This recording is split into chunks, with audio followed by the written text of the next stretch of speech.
Hey guys, welcome back to my video once again. जैसा कि part 10 तक अभी तक मैं वीडियो बना चुकी हूँ।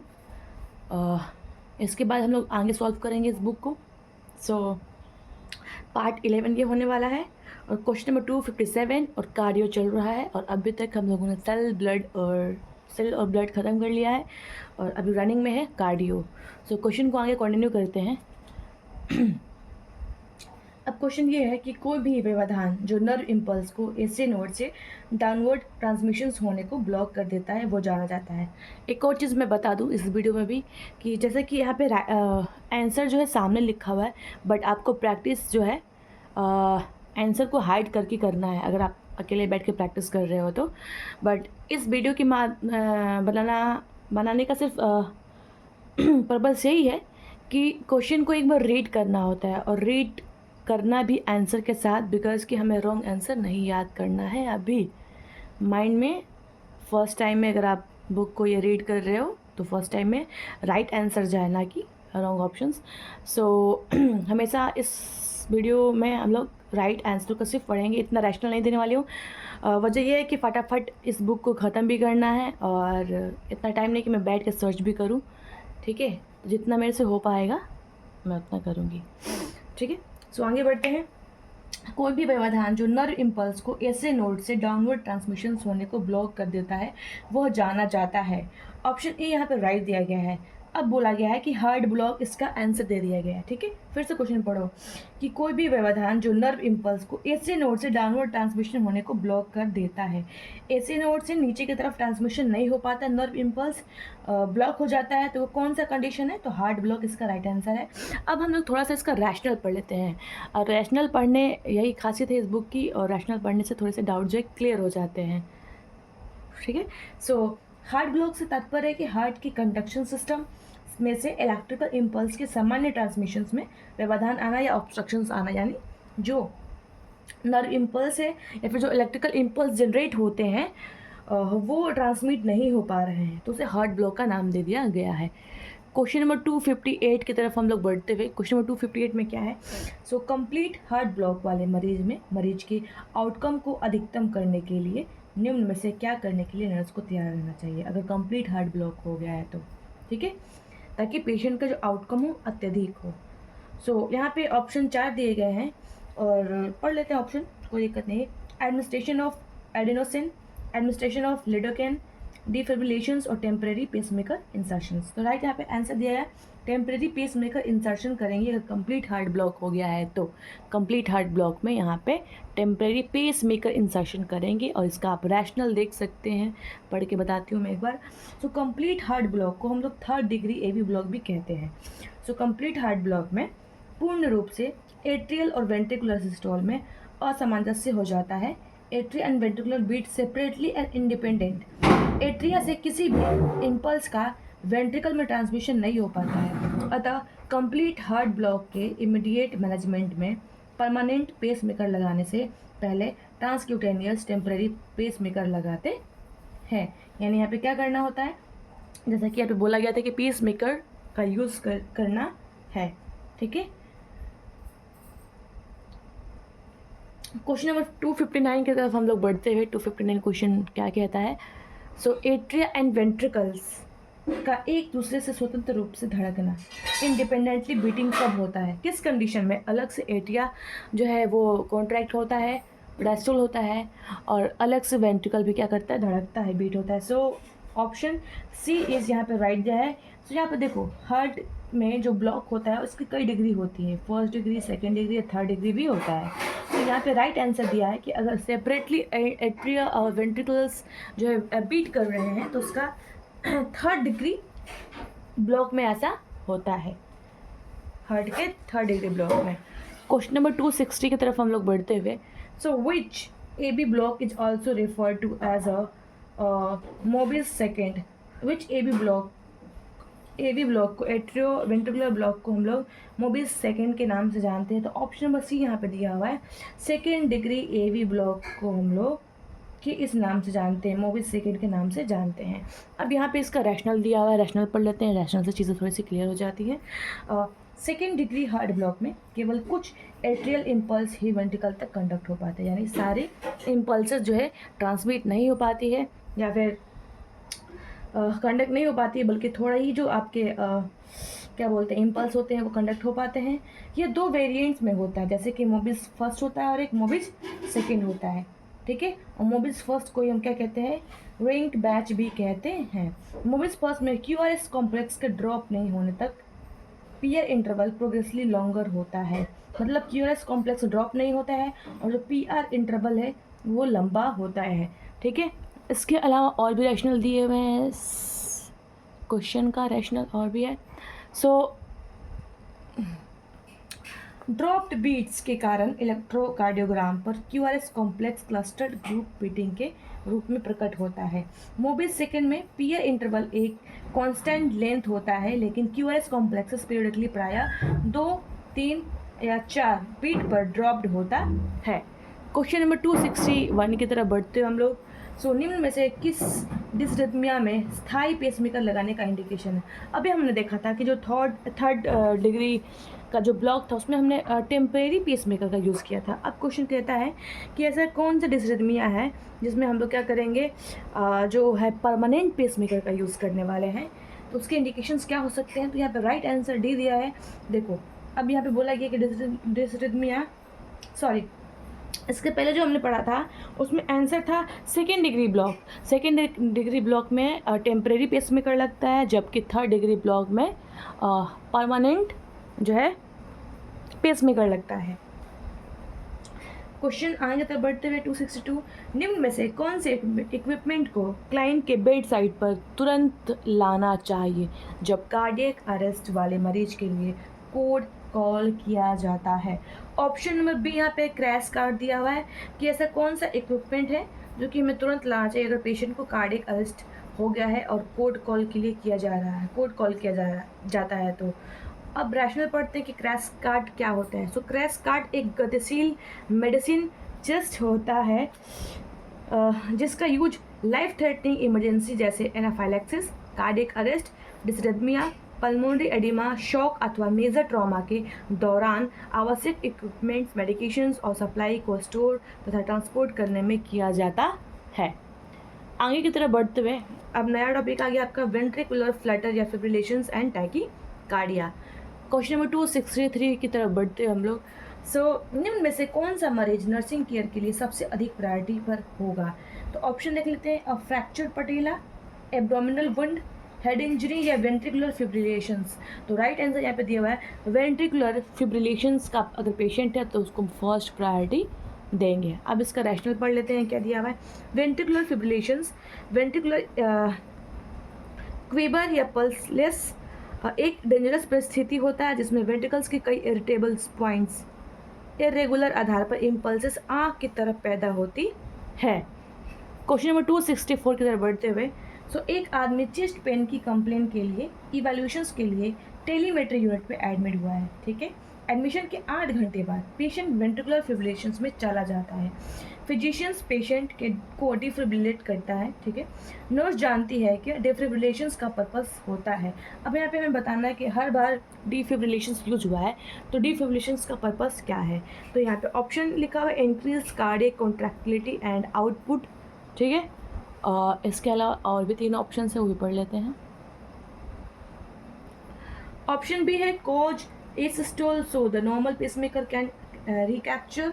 ऑप्शन सी है reduce the cardiac ischaemia and acidosis.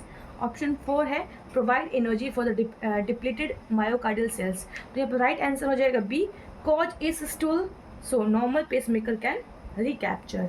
अब यहाँ पे इसका रैशनल भी दिया हुआ है, रैशनल पढ़ लेते हैं क्या है इसका रैशनल। सो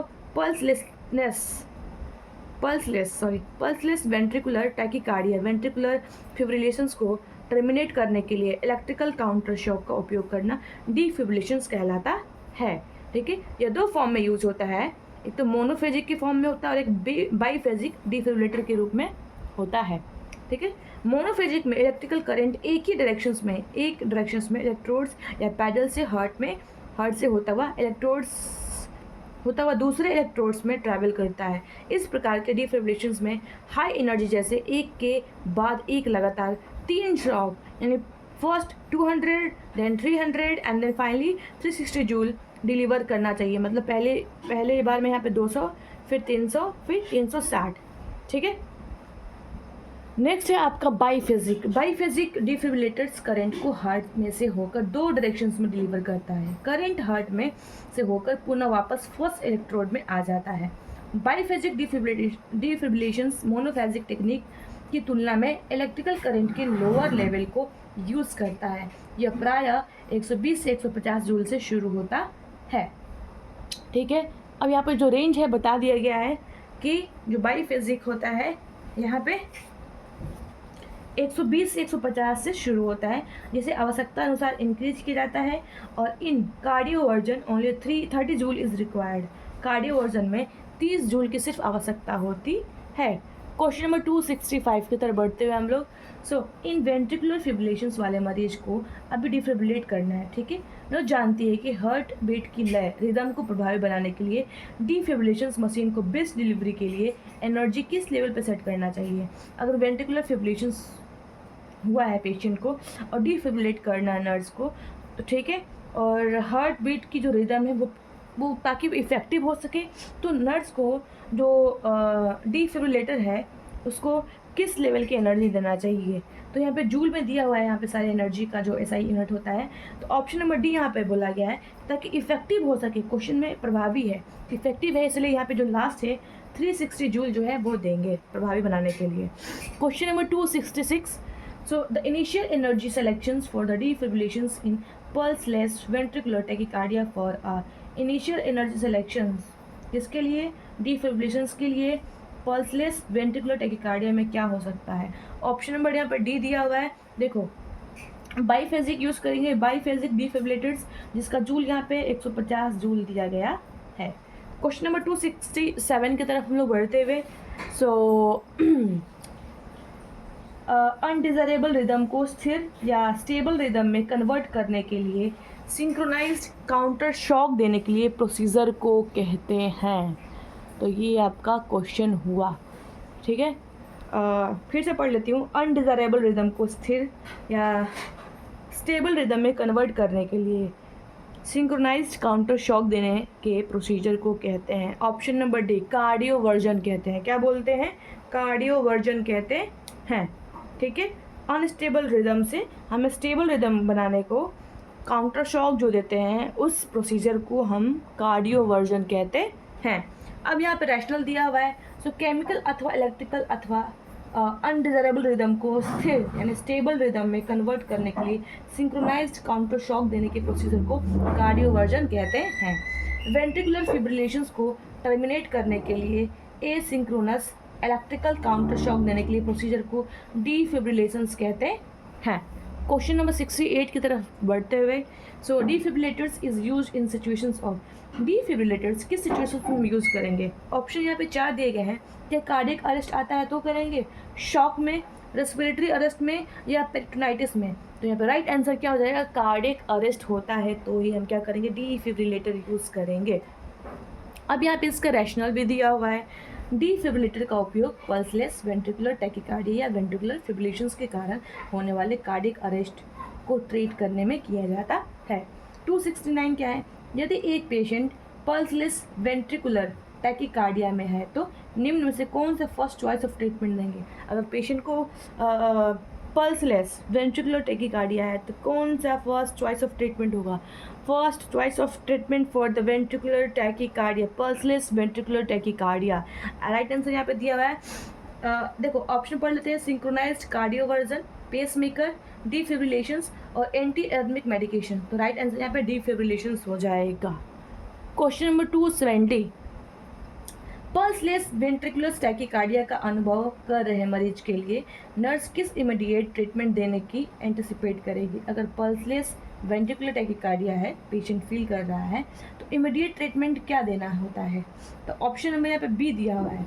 ऑप्शन पढ़ लेते हैं। Transcutaneous pacing, electrical counter shock, transverse pacing, intravenous bolus of lidocaine 100 mg। तो यहाँ पे राइट आंसर क्या हो जाएगा, बी दिया हुआ है। इलेक्ट्रिकल काउंटर शॉक देंगे, इलेक्ट्रिकल काउंटर शॉक देंगे अगर pulseless ventricular tachycardia patient feel कर रहा है तो इमीडिएट ट्रीटमेंट में आ जाएगा। अब इसका यहाँ पे रैशनल दिया हुआ है थोड़ा सा। पल्सलेस वेंट्रिकुलर फिब्रिलेशंस को टर्मिनेट करने के लिए इलेक्ट्रिकल काउंटर शॉक जिसे डिफिब्रिलेशंस कहते हैं और यूज किया जाता है। ट्रांसक्यूटेनियस पेसिंग का उपयोग गंभीर, अच्छा अब इसका बोल रहा है जो ये ऑप्शन में था ना, ट्रांसक्यूटेनियस पेसिंग क्या होता है।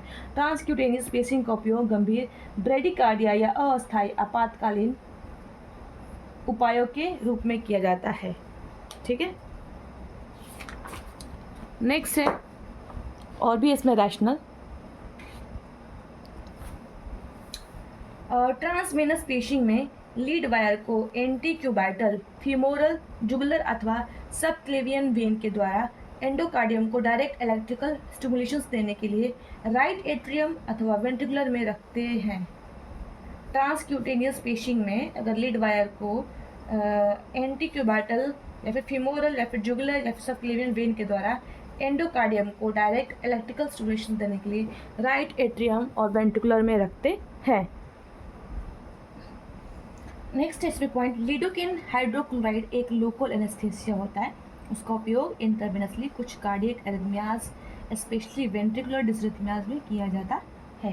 ये जो अलग से जो ऑप्शंस दिए थे क्वेश्चन में उस ऑप्शन का ये रैशनल है। क्वेश्चन नंबर 271, वेंट्रिकुलर फिब्रिलेशंस में किस टॉप प्रायोरिटी मैनेजमेंट में सम्मिलित किया जाता है। अगर वेंट्रिकुलर फिब्रिलेशंस होता है तो यहाँ पे ईसीजी मॉनिटरिंग करेंगे, प्रॉपर पोजीशन देंगे, कैथराइजेशंस करेंगे या सीपीआर देंगे। तो राइट आंसर यहाँ पे बोला गया है कि टॉप प्रायोरिटी मैनेजमेंट में हम क्या देंगे, सीपीआर करेंगे। ठीक है, करेंगे ये सारी चीज़ें लेकिन टॉप प्रायोरिटी में यहाँ पे सीपीआर आ जाएगा। अब इसका रैशनल पढ़ लेते हैं क्या है। वेंट्रिकुलर फिब्रिलेशंस के दौरान सर्वप्रथम मरीज को शीघ्र डिफिब्रिलेशंस करना चाहिए, लेकिन डिफिब्रिलेशंस अवेलेबल नहीं होने तक बेसिक लाइफ सपोर्ट यानी सीपीआर करना चाहिए, बीएलएस दो या सीपीआर दो। जब तक से हम क्या नहीं कर सकते, कोई भी डिफिब्रिलेशंस अगर जब तक से आ नहीं जाता, नहीं कर पाते हैं तो बेसिक लाइफ सपोर्ट देना है, जिसका यहाँ पे सीपीआर के लिए बोला गया है। ठीक है, तो यानी हमेशा ऐसा क्वेश्चंस आते हैं तो हमेशा सीपीआर जाएगा, ये डिफिब्रिलेशंस है ऑप्शंस में तो वही चला जाएगा। Question number 222, first action during the ventricular defibrillations. First action क्या होगा। अब यहाँ पे वापस से देखो ऑप्शंस में ऑक्सीजन थेरेपी है, सीपीआर है, प्रॉपर पोजिशनिंग है और कार्डियक मॉनिटरिंग है। तो ये क्या आ जाएगा, अगर वेंट्रिकुलर फिब्रिलेशंस हो रहा है तो फर्स्ट एक्शन क्या होगा, तो ऑप्शन यहाँ पे राइट हो जाएगा सीपीआर। क्वेश्चन नंबर 223 की तरफ बढ़ते हुए हम लोग, सो वेंट्रिकुलर फिब्रिलेशंस के केस में नर्स को एक ट्रीटमेंट की कौन सी फर्स्ट स्टेप के लिए प्रिपेयर करना चाहिए। मतलब को ट्रीटमेंट देना है वेंट्रिकुलर फिब्रिलेशंस के लिए तो फर्स्ट स्टेप क्या होगा। तो ऑप्शन देखो यहाँ पे क्या दिया हुआ है, intravenous infusion, continuous cardiac monitoring, oxygen administration, CPR and defibrillations. तो यहाँ पे अभी मैंने बताया था कि अगर वैसे तो आंसर में डिफिब्रिलेशंस होगा, अगर क्या बोलते हैं सीपीआर ये दोनों है तो यही होगा, लेकिन अभी ऐसा कहीं नहीं मिलेगा। या तो अगर सीपीआर दिया रहेगा तो डिफिब्रिलेशंस ऑप्शन में नहीं देगा, ठीक है, या अगर ये है तो ये नहीं देगा। लेकिन अब ये देखो अलग अलग ना देखिए, दोनों जगह दिया है, तो हमारा बेस्ट आंसर जो हो जाएगा वो सीपीआर और डिफिब्रिलेशंस हो जाएंगे। आगे देखते हैं क्वेश्चन नंबर 224, एक नर्स कार्डियक मॉनिटर को वॉच करते समय नोटिस करती है कि रिदम अचानक से बदल गया है, पी वेव गायब हो गई है, क्यूआरएस कॉम्प्लेक्स चौड़ा हो गया है और वेंट्रिकुलर रेट रेगुलर तो है पर 100 से अधिक हो गई है। तो डिटरमाइन करें कि पेशेंट को क्या एक्सपीरियंस हो रहा है।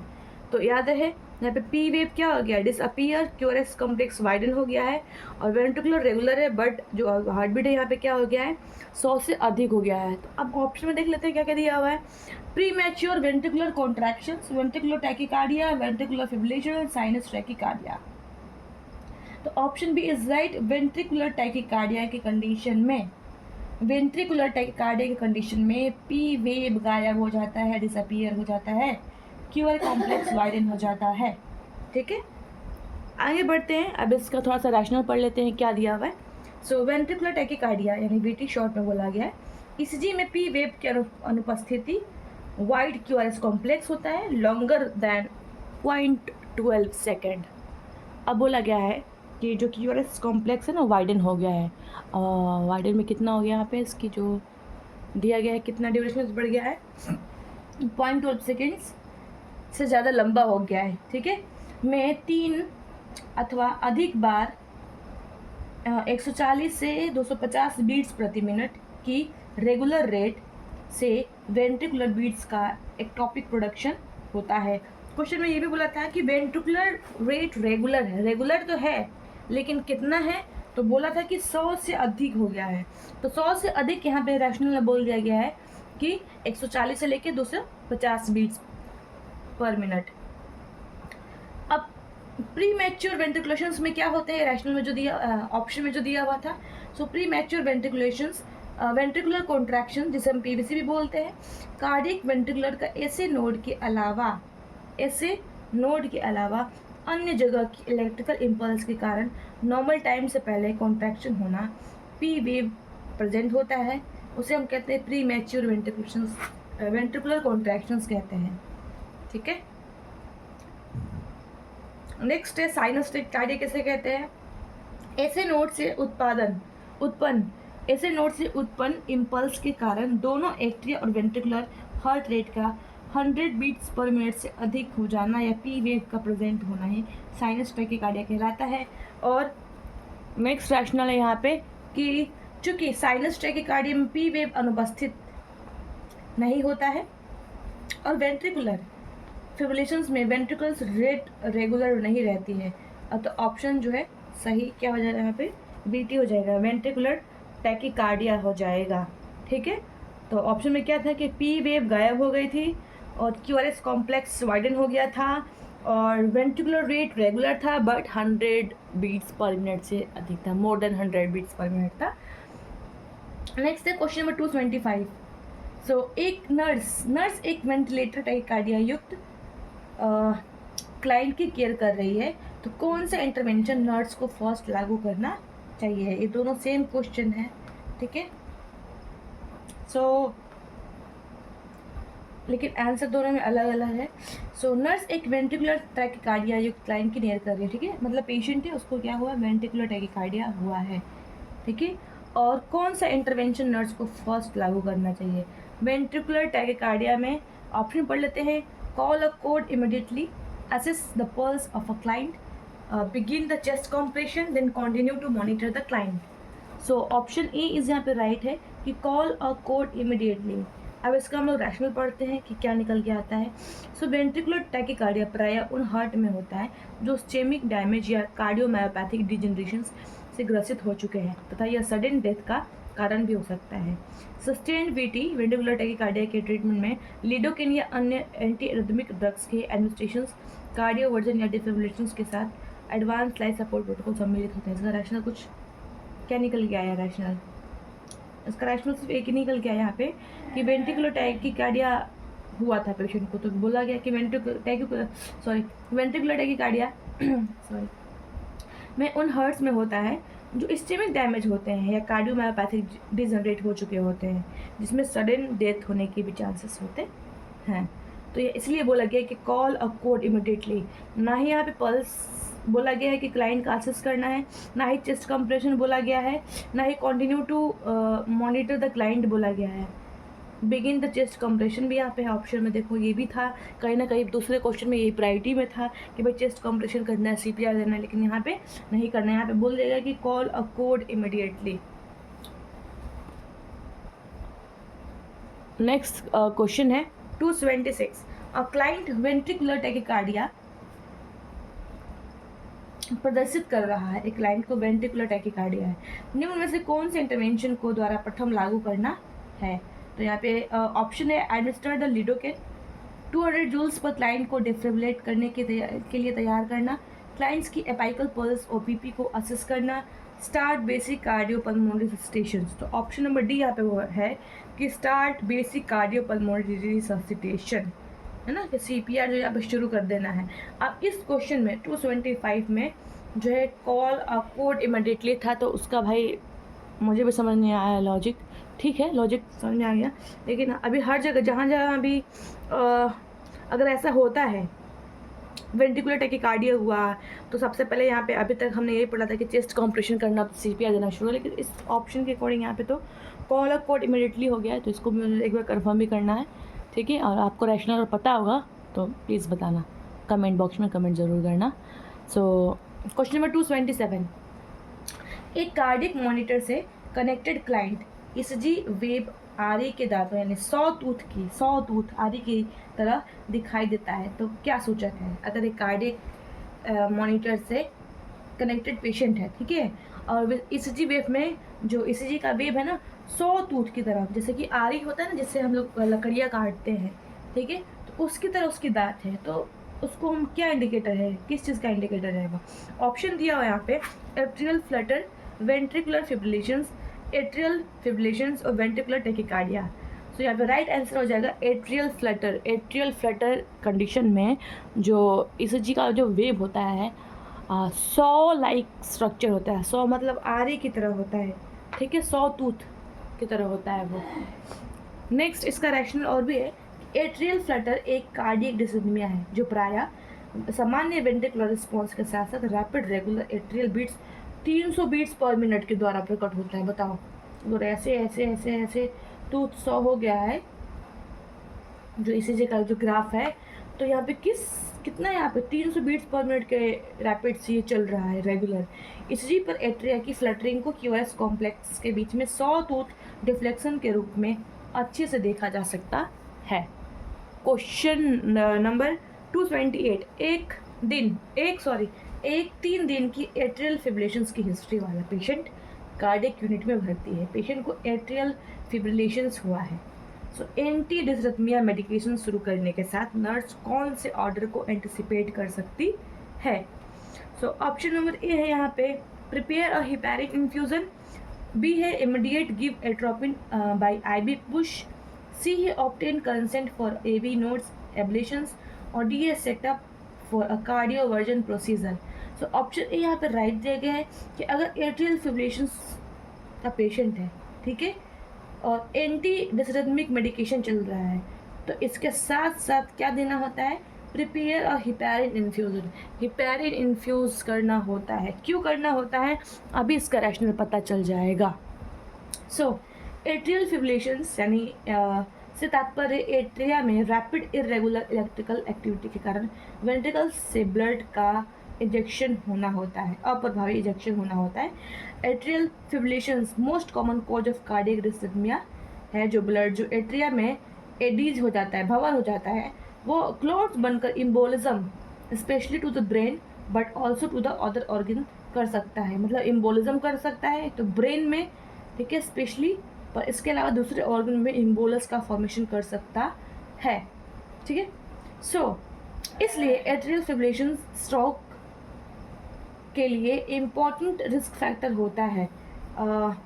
अतः स्ट्रोक के रिस्क को कम करने के लिए, ताकि स्ट्रोक ना हो, इसलिए एंटी डिसरिथमिक ड्रग्स के साथ साथ एंटी कोआगुलेशन जैसे कि हिपैरिन या वारफरिन का भी प्रयोग करते हैं। क्वेश्चन नंबर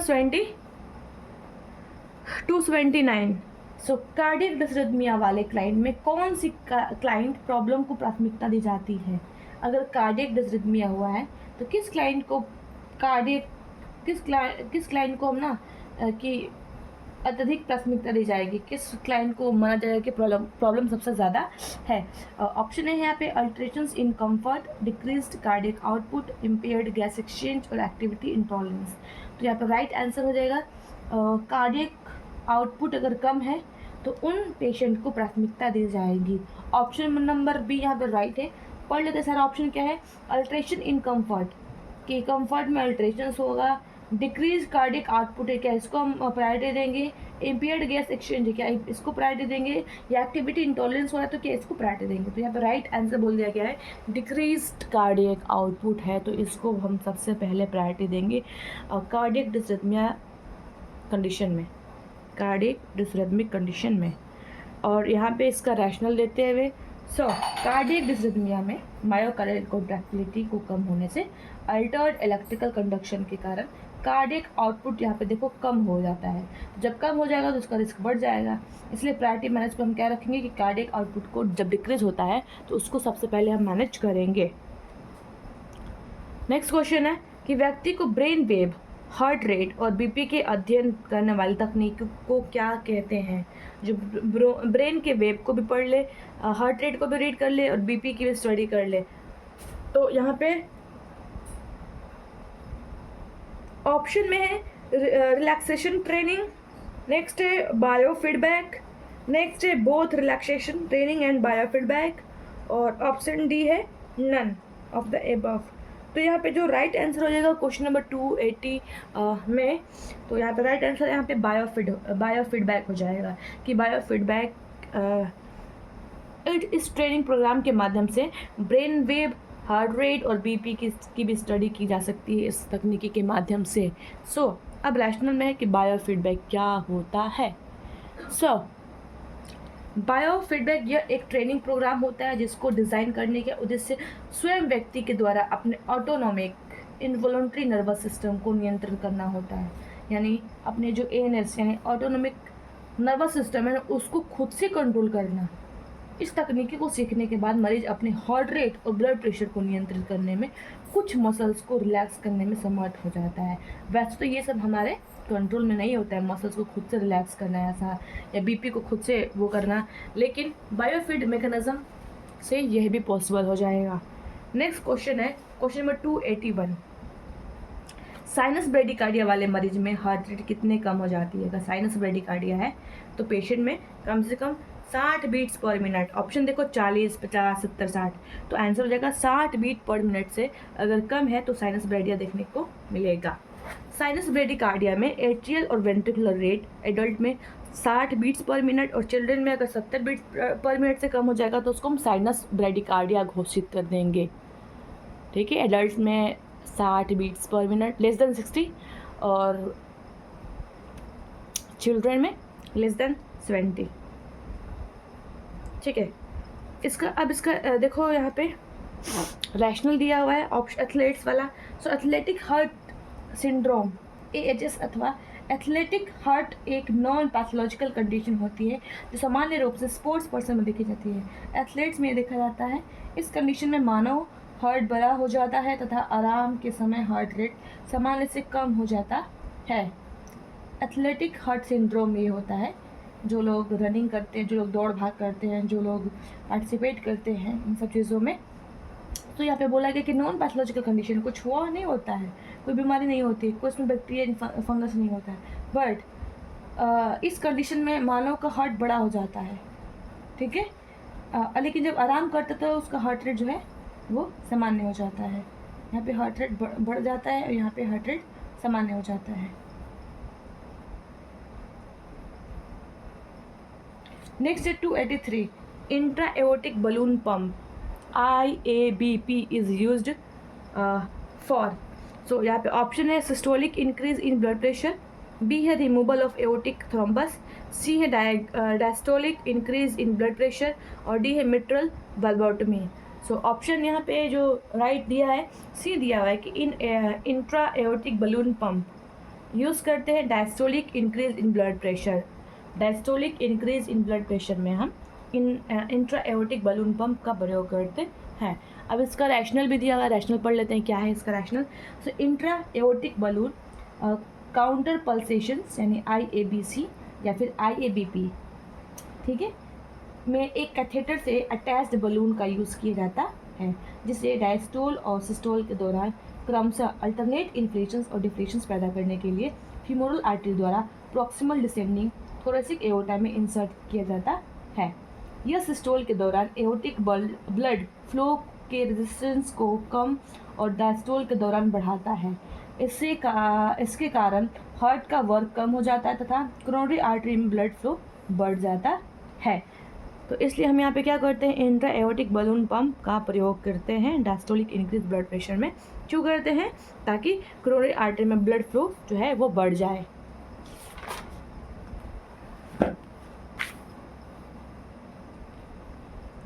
नेक्स्ट क्वेश्चन है अच्छा, इसका रैशनल और भी दिया है, it increase in diastolic pressure which is called augmented diastolic blood pressure. अगर ये डायस्टोलिक प्रेशर को बढ़ाता है, ये जो मेथड था, तब इसको हम क्या बोलते हैं, augmented diastolic blood pressure. Augment करना मतलब देना, ठीक है। सो क्वेश्चन नंबर 284 की तरफ बढ़ते हुए हम लोग 284 में है कि यदि मेडिकल ट्रीटमेंट असफल हो जाए तो कार्डियोमायोपैथी को ट्रीट करने के लिए कौन सा इन्वेजिव प्रोसीजर आवश्यक होगा। Option number C is right, कि देखो अगर मेडिकल ट्रीटमेंट असफल हो जाए, है ना, हमने ट्रीटमेंट दिया लेकिन असफल हो गया, फेल हो गया और कार्डियोमायोपैथी हो गया है, तो क्या देंगे। सो ऑप्शन ए यहाँ पे कार्डियक कैथेटराइजेशंस करेंगे क्या। अच्छा, करने के लिए कौन सा इन्वेजिव प्रोसीजर है। एक प्रोसीजर जो होता है इन्वेजिव होता है और एक प्रोसीजर होता है नॉन इन्वेजिव। इन्वेजिव प्रोसीजर में हम क्या करते हैं, सर्जरी करती है, इंसिजन या कट वट लगाते हैं, जबकि नॉन इन्वेजिव प्रोसीजर में किसी भी इंस्ट्रूमेंट का हम प्रयोग नहीं करते हैं जिससे हम पेनिट्रेट कर सके स्किन को और कट कर सके या फिर लेसरेट कर सके या फिर इंसिजन लगा सके या फिर सर्जरी कर सके, ठीक है। सो इन्वेजिव प्रोसीजर में हम क्या करेंगे, कट इंसिजन लगाते हैं। अब बोला गया कि इन्वेजिव प्रोसीजर के बारे में पूछा गया कि मायोपैथी को ट्रीट करने के लिए ऑप्शन ए यहाँ पे कार्डियक कैथेटराइजेशंस, बी है coronary artery bypass grafting, C है हार्ट ट्रांसप्लांटेशन, डी है intra aortic balloon pump. Option number C is right, heart transplantation करेंगे अगर इन्वेजिव प्रोसीजर है तो कार्डियोमायोपैथी को ट्रीट करने के लिए यहाँ पे हार्ट को डायरेक्ट ट्रांसप्लांट करेंगे। अब यहाँ पे रैशनल पढ़ लेते हैं क्या है, देखो रैशनल में पढ़ लेते हैं इसको, क्या है कि कोई भी बीमारी जो हार्ट मसल्स को प्रभावित करके कार्डियक परफॉर्मेंस को कम कर देती है उसे कार्डियोमायोपैथी कहते हैं। अच्छे प्रोग्नोसिस के लिए कार्डियोमायोपैथी में हार्ट ट्रांसप्लांट ही स्थायी ट्रीटमेंट की चॉइस में होता है, मतलब परमानेंट जो ट्रीटमेंट ऑफ चॉइस हो जाएगा यहाँ पे वो क्या हो जाएगा, हार्ट को ट्रांसप्लांट कर दो। नेक्स्ट है IABP, ये था ना ऑप्शन में, इंट्रा एओर्टिक बलून पंप। सो IABP का उपयोग कार्डियोजेनिक शॉक को ट्रीट करने के लिए या कार्डियक ट्रांसप्लांट के हेतु इंतजार कर रहे मरीजों को असिस्ट करने में या MI के बाद रिकवरी के समय, कार्डियो पल्मोनरी बाईपास से VNE के समय होता है। सो CABG क्या है, यहाँ पे CABG ऑप्शन में था। सो CABG यानी कोरोनरी आर्टरी बाईपास ग्राफ्टिंग का उपयोग कोरोनरी आर्टरी डिजीज को ट्रीट करने के लिए, कार्डियक कैथेटराइजेशंस का उपयोग CAD को डायग्नोज करने में होता है। क्वेश्चन नंबर 285 की तरफ बढ़ते हुए हम लोग, so lipid profile include all. Lipid अगर प्रोफाइल हम चेक करते हैं पेशेंट का तो हम हर चीज़ चेक करते हैं एक को छोड़ के दिए गए ऑप्शंस में से। तो यहाँ पे दिया हुआ है कोलेस्ट्रॉल चेक करते हैं, ट्राइग्लिसराइड चेक करते हैं, लेवल ऑफ लाइपोप्रोटीन चेक करते हैं, सीरम बिलिरुबिन चेक करते हैं। तो ऑप्शन डी यहाँ पे मतलब जो राइट आंसर दिया है कि सीरम बिलिरुबिन नहीं करते हैं। सो हमें क्या याद रखना है कि लिपिड प्रोफाइल में हम कोलेस्ट्रॉल चेक करते हैं, ट्राइग्लिसराइड चेक करते हैं और लेवल ऑफ लाइपोप्रोटीन का भी लेवल चेक करते हैं। अब यहाँ पे रैशनल दिया हुआ है कि लिपिड प्रोफाइल में सीरम में कोलेस्ट्रॉल, लाइपोप्रोटीन, HDL, LDL और ट्राइग्लिसराइड के स्तर को देखा जाता है, इसके लेवल को देखते हैं। इसका उपयोग कोरोनरी आर्टरी डिजीज की रिस्क को असेस करने में होता है। रिस्क को असेस करने के लिए हम क्या करते हैं, लिपिड प्रोफाइल करते हैं। लिपिड प्रोफाइल में हम कोलेस्ट्रॉल, ट्राइग्लिसराइड और लेवल ऑफ लाइपोप्रोटीन देखते हैं और इसके अलावा LDL और HDL का भी लेवल हम देखते हैं। क्वेश्चन नंबर 286, निम्न में से एक के अलावा सभी नर्स द्वारा दिए गए स्टेटमेंट इकोकार्डियोग्राफी के बारे में सही है। तो ऑप्शन पढ़ लेते हैं क्या है इकोकार्डियोग्राफी। सो एक नॉन इन्वेजिव प्रोसीजर है अतः इनफॉर्मल कंसेंट की आवश्यकता नहीं है। क्या सर्जरी जब करते हैं तो क्या क्या कहते हैं, कंसेंट लेना ज़रूरी नहीं है, बिल्कुल ज़रूरी है। Use ultrasound, client can talk during the procedure. इसका उपयोग हार्ट में फंक्शनल और स्ट्रक्चरल चेंज को असेस करने के लिए किया जाता है। तो यहाँ पे ऑप्शन जो है वो राइट दिया गया है। क्या दिया गया है, C, client can talk during the procedure. अब क्वेश्चन क्या था, फिर से पढ़ो कि निम्न में से एक के अलावा एक्सेप्शन वाला क्वेश्चन है, एक्सेप्ट वन सभी नर्स के द्वारा दिए गए स्टेटमेंट इकोग्राफी के बारे में सही है। यानी जितने भी ऑप्शन दिए गए हैं इसमें सारे सही है, एक को छोड़ के देखो एक के अलावा एक्सेप्ट का क्वेश्चन आ गया, except one.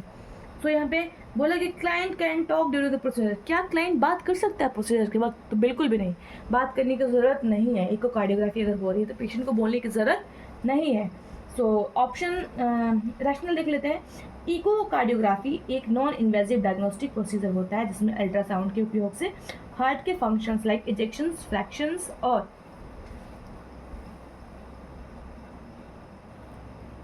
Structure like heart valve chamber को देखा जाता है।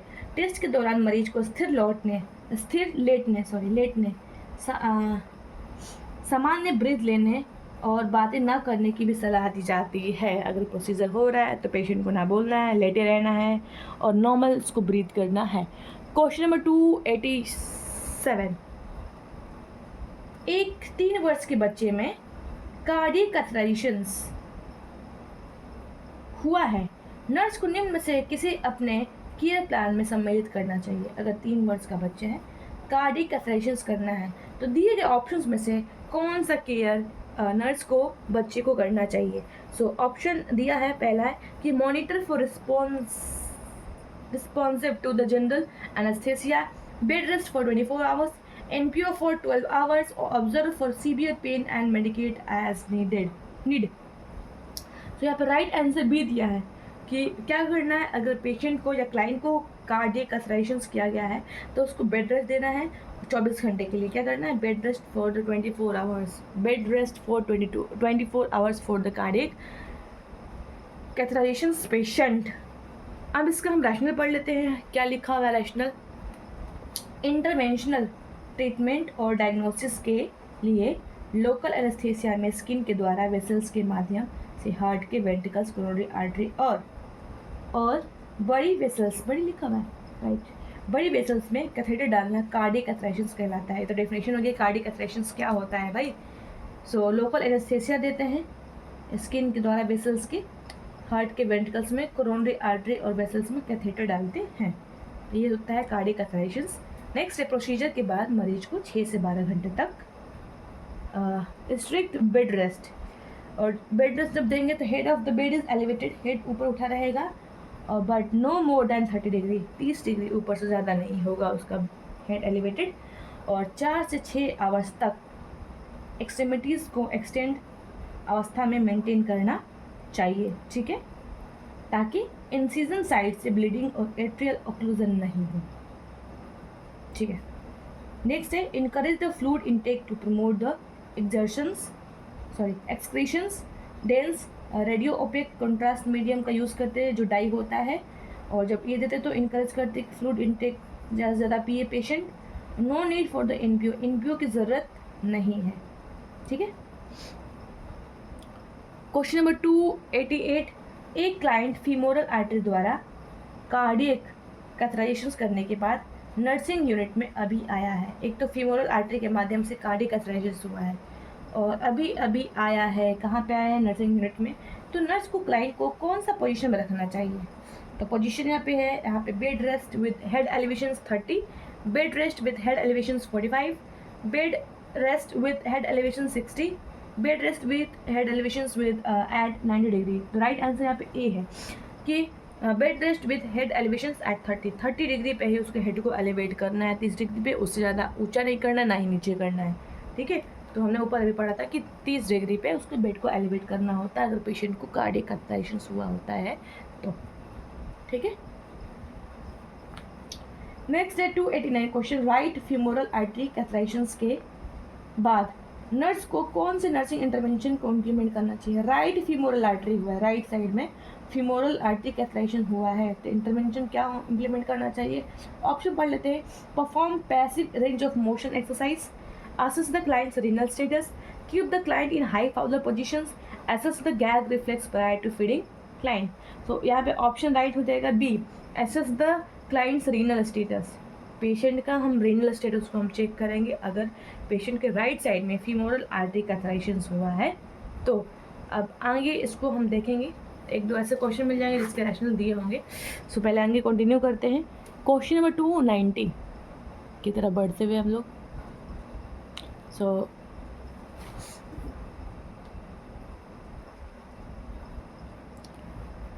एक इन्वेजिव कार्डियोवैस्कुलर डायग्नोस्टिक स्टडी के बाद मरीज के लिए नर्स की महत्वपूर्ण जिम्मेदारी होगी। क्या हो सकती है अगर इन्वेजिव कार्डियोवैस्कुलर डायग्नोस्टिक स्टडी हुआ है तो?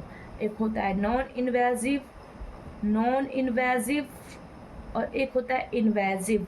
इन्वेजिव का मतलब क्या होता है? सर्जरी हुआ है या कट लगा है या इंस्ट्रूमेंट का प्रयोग हुआ है, ठीक है।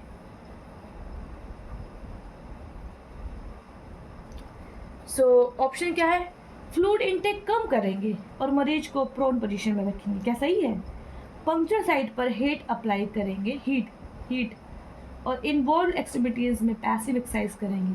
अफेक्टेड एक्सट्रीमिटीज़ में गति को सीमित करें, मतलब लिमिट करें, हिलाना नहीं है उसको, मूव नहीं कराना है, और पंक्चर साइट को असिस्ट करें। और नेक्स्ट है फ्लूइड इनटेक को प्रतिबंधित करें और चलने फिरने और एम्बुलेशंस के लिए प्रोत्साहित करें। तो ऑप्शन राइट यहाँ पे सी बोला गया है कि अगर पेशेंट को इन कोई भी इन्वेजिव प्रोसीजर हुआ है या इन्वेजिव कार्डियोवैस्कुलर डायग्नोस्टिक स्टडी हुआ है तो उस वक्त क्या करना है? अफेक्टेड एक्सट्रीमिटीज, जिस पैर में या जिस एक्सट्रीमिटीज जो एक्सट्रीमिटीज़ को यहाँ पे यूज़ किया गया था या अफेक्टेड एक्सट्रीमिटीज़ है, सो तो क्या करना है? उसके लेग्स में कोई मूवमेंट नहीं करना है। ये जो पंक्चर साइट है जहाँ पे पंक्चर किया गया था, जहाँ पे कैथराइज किया गया था, ठीक है, सो उसको हमेशा क्या करना है? असिस्ट करते रहना है। क्वेश्चन नंबर 291, कार्डियक कैथराइजेशंस के बाद पेशेंट की कंडीशंस को इवेलुएट करने के लिए नर्स को कौन सी पल्स को पाल्पेट करना चाहिए? ऑप्शन ए है इन ऑल एक्सट्रीमिटीज, बी है at the insertion site, D है distal to the cardiac insertion catheter insertion, और डी है अबव द कैथेटर इंसर्शन।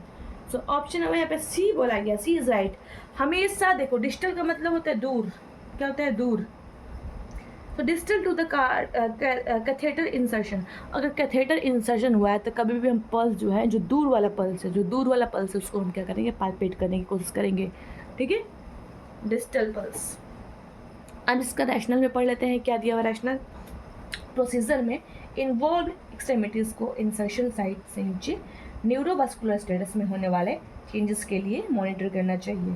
सो यह change atrial thrombosis most frequent complication है, एम्बोलस अथवा अन्य कॉम्प्लिकेशन को भी इंडिकेट करता है। फिर से मैंने ध्यान नहीं दिया।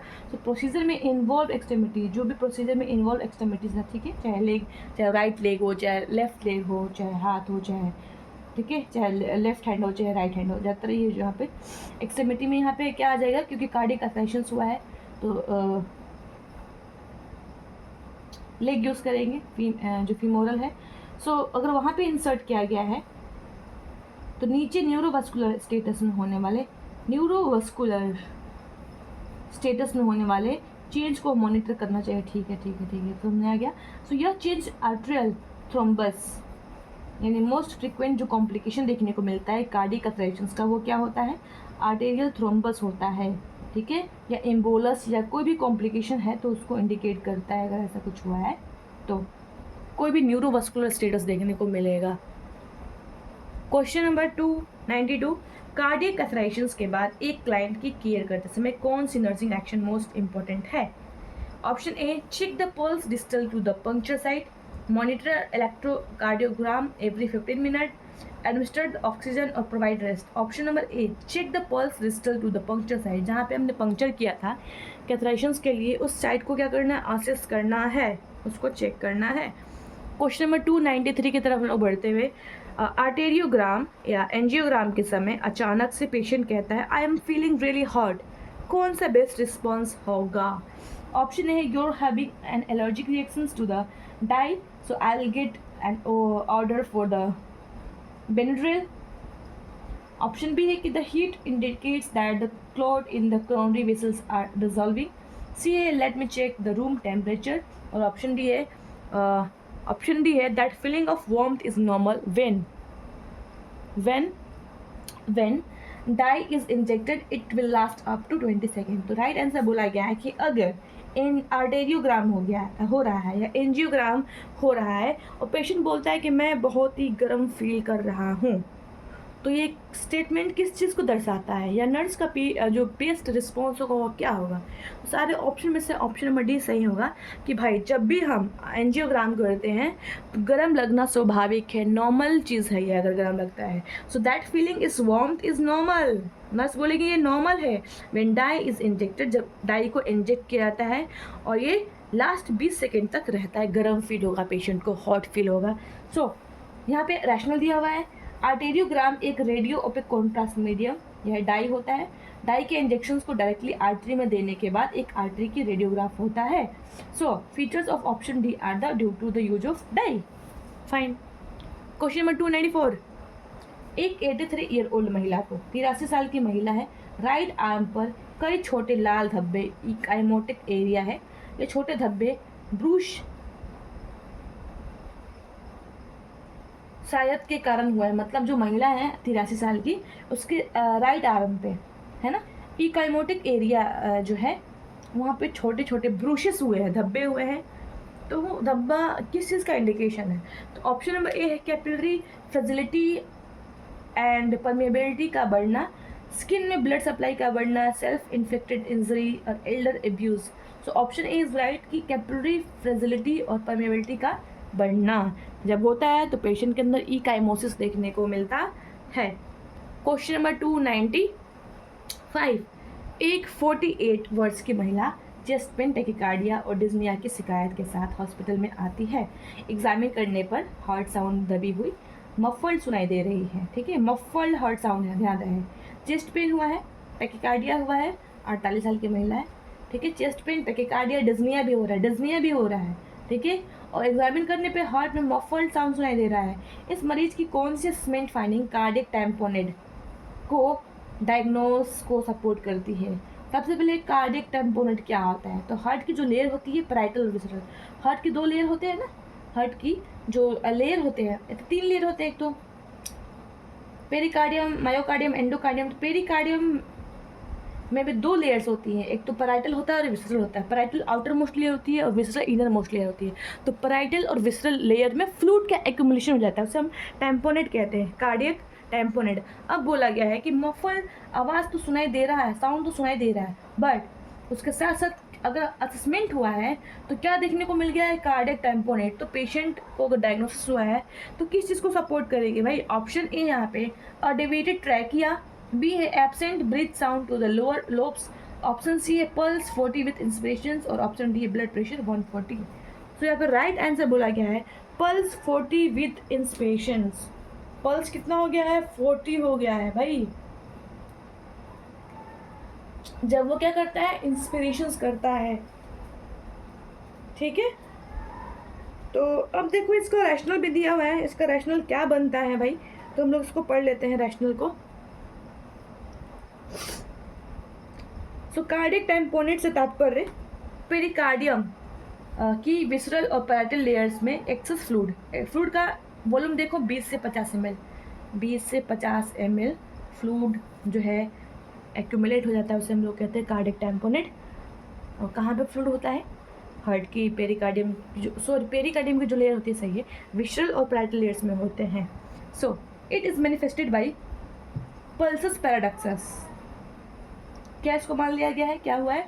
पल्सस पैराडॉक्सस हुआ है। इंक्रीज इन सीवीपी, कब बढ़ जाता है ये?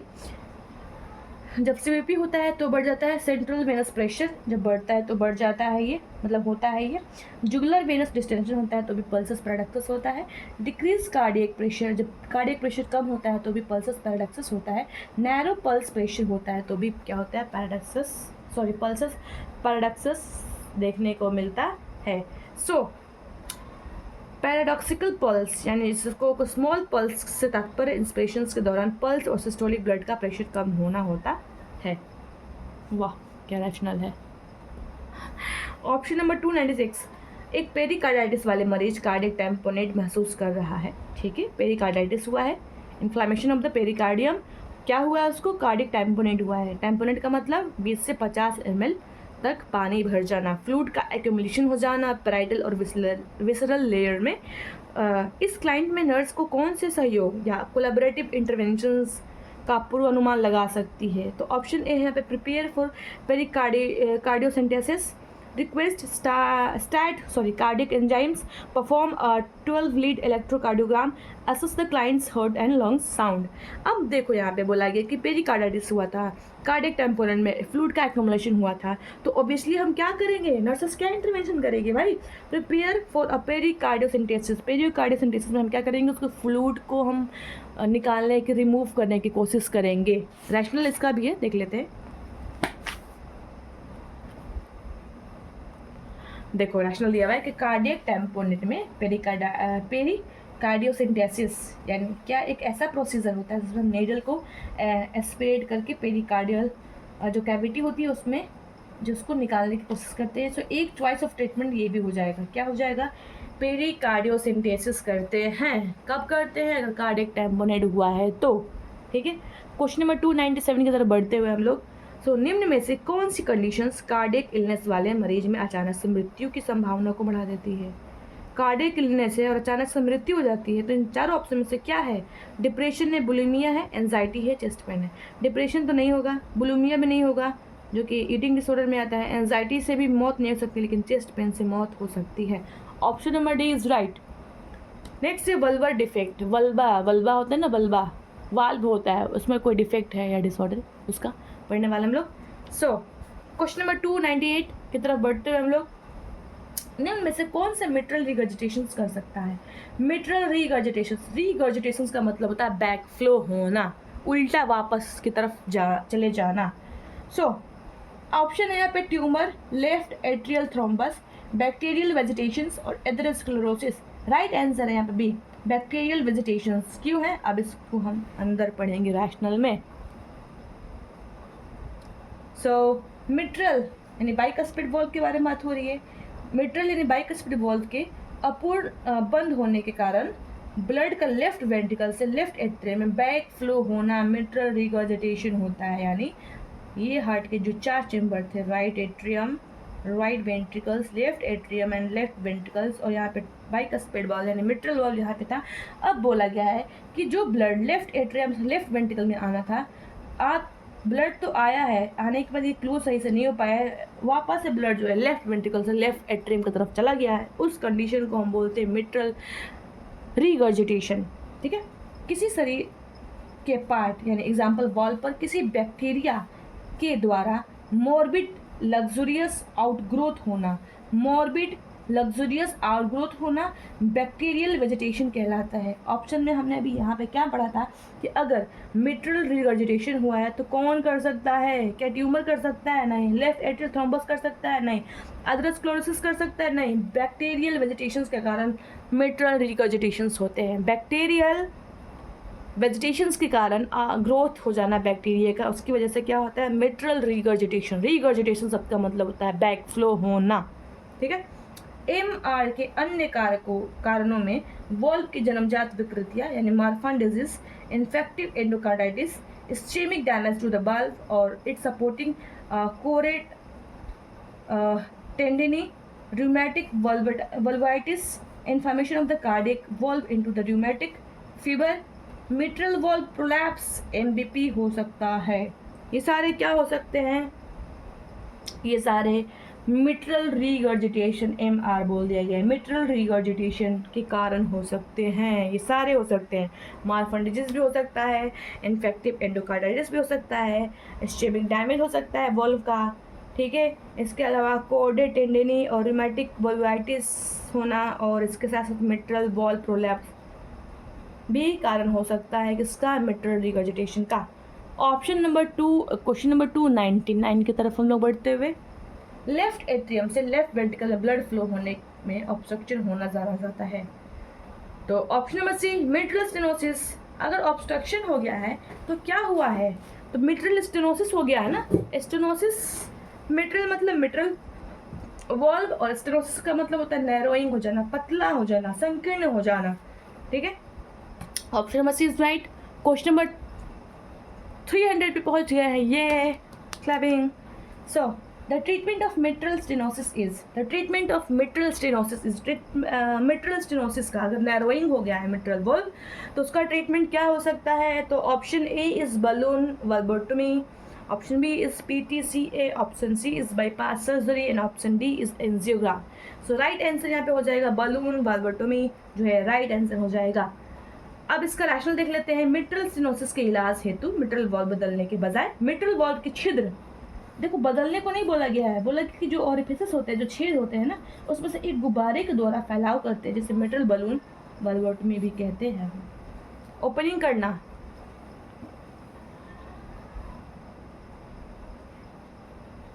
नेक्स्ट है क्वेश्चन नंबर 301।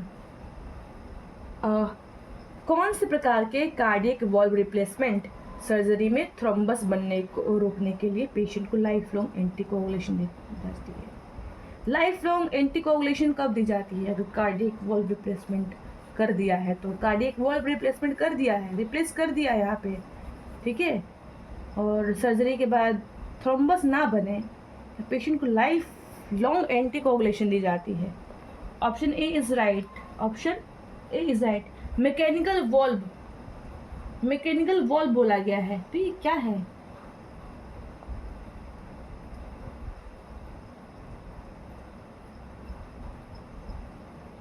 पढ़ लेते हैं क्या है इसके अंदर भाई। तो substitute valve use to replace a disease valve called prosthetic heart valve. ठीक है भाई, कि जो ओरिजिनल वॉल्व है उसको हटा के हमने अलग सब्स्टिट्यूट वॉल्व लगा दिया, जिसको हम प्रोस्थेटिक हार्ट वॉल्व कहते हैं। प्रोस्थेटिक मतलब ये बनावटी होता है, जो चीज़ें आर्टिफिशियल जो चीज़ें होती हैं। ये मुख्यतः दो प्रकार के होते हैं, एक तो बायोलॉजिकल टिश्यू, इसकी पोर्क्राइन वॉल्व बोवाइन वॉल्व से बनता है, तथा दूसरे प्रकार जो होता है बायोकम्पैटिबल मटेरियल से बनता है, जैसे कि मेटल से बनता है, पॉलीमर से बनता है, जिसको मैकेनिकल वॉल्व से बने होते हैं। ठीक है, so mechanical valve need life long anticoagulant. अगर मैकेनिकल वॉल्व लगाया है कार्डियक वॉल्व रिप्लेसमेंट में, अगर मैकेनिकल वॉल्व का प्रयोग हुआ है तो मैकेनिकल वॉल्व में यहाँ पे क्या बोला गया है भाई कि दो टाइप के यहाँ पे वॉल्व का प्रयोग होता है, एक तो बायोलॉजिकल टिश्यू से बनता है और एक जो होता है बायोकम्पैटिबल मटेरियल से बनता है। बायोलॉजिकल टिश्यूज़ में यहाँ पे प्रोक्राइन वॉल्व और बोवाइन वॉल्व्स का प्रयोग करते हैं, जबकि बायोकम्पैटिबल मटेरियल्स में हम मेटल्स या पॉलीमर्स का प्रयोग करते हैं। और जब हम मेटल और पॉलीमर्स का प्रयोग करते हैं तब उसको हम मैकेनिकल वॉल्व कहते हैं। अब बोला गया है कि जब भी मैकेनिकल वॉल्व का प्रयोग करेंगे तब लाइफ लॉन्ग एंटीकोगुलेंट पेशेंट को प्रोवाइड करते हैं। ठीक है, क्वेश्चन नंबर 302 की तरफ बढ़ते हुए हम लोग मैकेनिकल वॉल्व्स वाले लोगों को कौन सा मेडिकेशंस को लाइफ लॉन्ग लेने की आवश्यकता है? अब यहाँ पे बोल दिया गया कि लाइफ लॉन्ग एंटीकोगुलेंट देते हैं, ये तो बात था कि एंटीकोगुलेंट देते हैं। अब क्वेश्चन आता है कि कौन सा एंटीकोगुलेंट देते हैं जिनमें मैकेनिकल वॉल्व रिप्लेसमेंट होता है, जिनको लाइफ लॉन्ग देना होता है। सो आंसर यहाँ पे एंटीबायोटिक, एंटीकोगुलेंट, एनाल्जेसिक और एंटीबायोटिक। लो नाम ही नहीं यहाँ पे एंटीकोगुलेंट है, सिर्फ यहाँ पे बोला गया कि एंटीकोगुलेंट देते हैं। तो मैकेनिकल वॉल्व वाले लोगों को कौन सा मेडिकेशन लाइफ लॉन्ग देते हैं? तो एंटीकोगुलेंट एक ऐसा मेडिकेशन होता है जो हम लाइफ लॉन्ग देते हैं। क्वेश्चन नंबर 303 की तरफ बढ़ते हुए हम लोग एक नर्स, मुझे लगता है मेरी वीडियो भी बंद हो जाएगी थोड़ी देर में, ऑटोमेटिक 1 घंटे बाद बंद हो जाता है। एक नर्स अनु और एक 20 ईयर ओल्ड फीमेल के हार्ट को अस्कल्टेट करती है। ठीक है, एक नर्स जो होती है अनु, जो कि 21 ईयर ओल्ड फीमेल होती है, उसके हार्ट को अस्कल्टेट करती है। असेसमेंट के दौरान नर्स कार्डियक अपेक्स पर एक mid to late systolic click के बाद mid to late systolic murmur होने को आइडेंटिफाई करती है।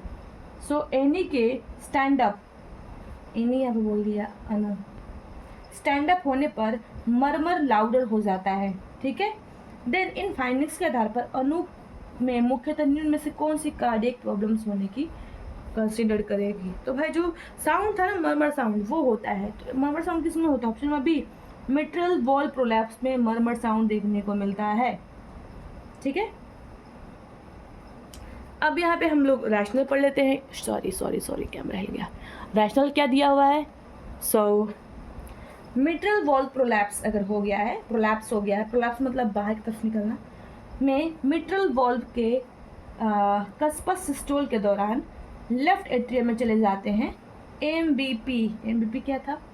मिट्रल वॉल्व प्रोलैप्स में अस्कल्टेशंस पर एपेक्स पर एक मरमर साउंड होती है जो संपूर्ण सिस्टोल या होलो सिस्टोली के दौरान रहती है। कई बार एपेक्स पर केवल 1 मिनट सिस्टोल क्लिक और लेट सिस्टोलिक मर्मर सुनाई देता है।